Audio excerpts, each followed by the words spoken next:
Good morning, grand rising to everyone. We did our 12-12 portal meditation this morning. So if you get a chance this week, you can do it a couple of mornings this week. It's a beautiful meditation that we did. But I'm coming on this morning because coming out of my last video on YouTube, where I was calling all the New Earth leaders to step up, a number of persons addressed a concern, recurring question, and that was whether or not the way I did the video was not a little bit of fear mongering. So I've always been called a fear mongerer, but I explained, and I want to explain to you now, if you do see the video, it's not a matter of fear mongering. I'm a geologist, and we're trained about cycles, climatic cycles, weather cycles. And one of the biggest cycles that we know about or are taught about is the cold periods, the glacial periods, and the warm periods. But in addition to that, having studied the rocks all over the planet, there's a recognition that the North Pole and the South Pole flipped several times. Apparently, several thousand years, it flips. And there is every indication right now that there is going to be a flip soon. So we know that there's going to be anomalies, weather anomalies associated with that polar flip, right? So some of the anomalous weather patterning that we're seeing has to do with that, right? Now, because I'm kind of hybrid conspiracy theorist, we also know that there is geoengineering taking place. Now, the same persons that understand weather and have developed the geoengineering technology are aware of the cycles that I'm aware of. It's not a secret. If you type in geological cycles, and if you type in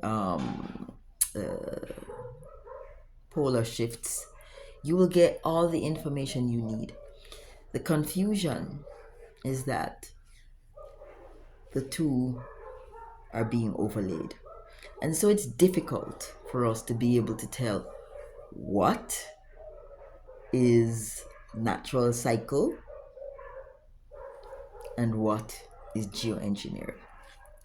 Doesn't matter. All we do know is that in the next coming weeks/months, there is going to be a lot of activity that indicate both geoengineering and a potential polar shift.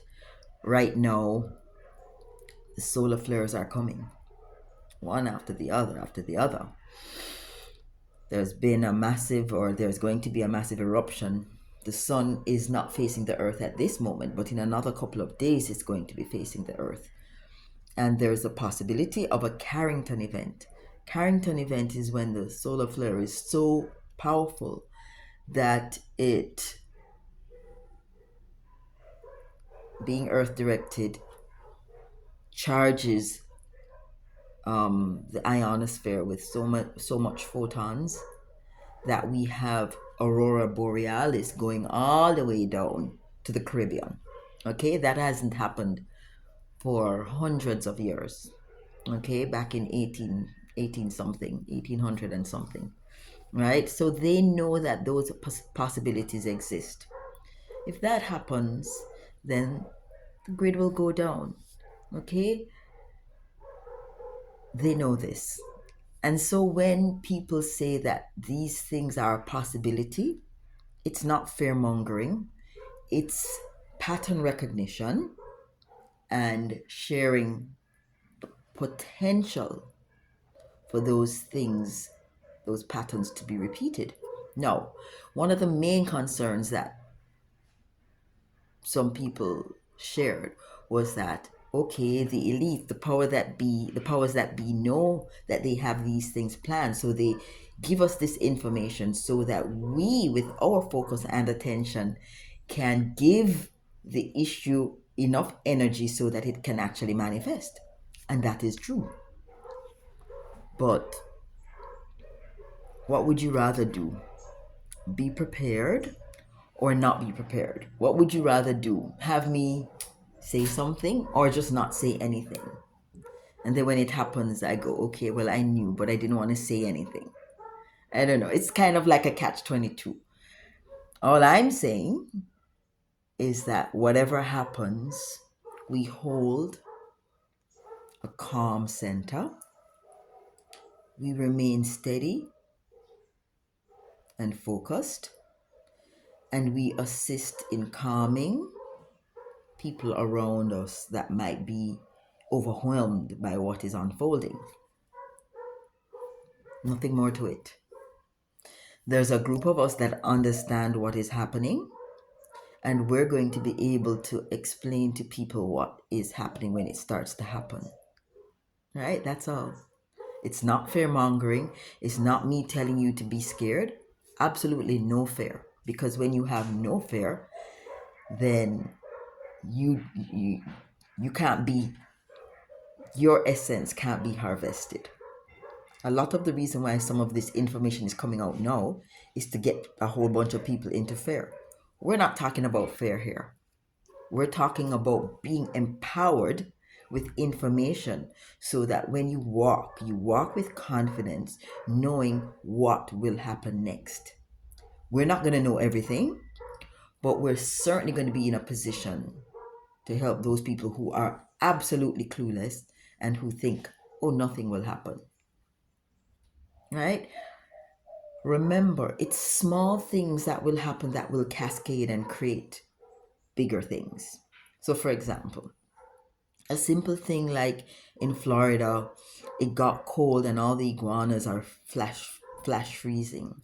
And we think, oh, it's just a bunch of iguanas being frozen. But there's always a whole cycle of within the ecosystem and the plants and the animals. And when one species gets eliminated, then another one proliferates and it throws the whole ecosystem into imbalance. So it just takes small things going out of balance to create a whole cascade of things. Here in Jamaica, we had a hurricane. Everybody in Jamaica has always thought, oh, there's no way we can starve in Jamaica. But that hurricane showed us that with three parishes, with all the plant stock destroyed in three parishes, the rest of the island was affected by shortages of fresh fruits and vegetables. Right? Things have come back into equilibrium, but it was a nice wake up call for everybody to see how fragile our ecosystems are and how fragile our day to day existence is. If the power grid goes down, there's a whole spiral of things that can happen. Right? If something were to happen to water, there's a whole spiral of other things that happen. So it's not so much fear mongering as to help everyone to understand the potential things that can happen and how they can prepare themselves mentally, emotionally, spiritually for what is to come. You notice I haven't said anything about what the dark forces are up to or can do, right? That would be fear mongering, right? They are doing it. But what can we do? We are not helpless. That's the one thing. We are not helpless. There are things that we can do energetically to ensure that we stabilize the grids. This morning's meditation, I was speaking about our role anchoring in light into the earth and connecting with each other and creating a grid of energy. We are the energy sources. We create that grid to just stabilize the earth grid and the light grid and the earth's electromagnetic grid. Okay, so definitely go check out that meditation that we did this morning, and if you can do it repeatedly, several mornings this week, you should.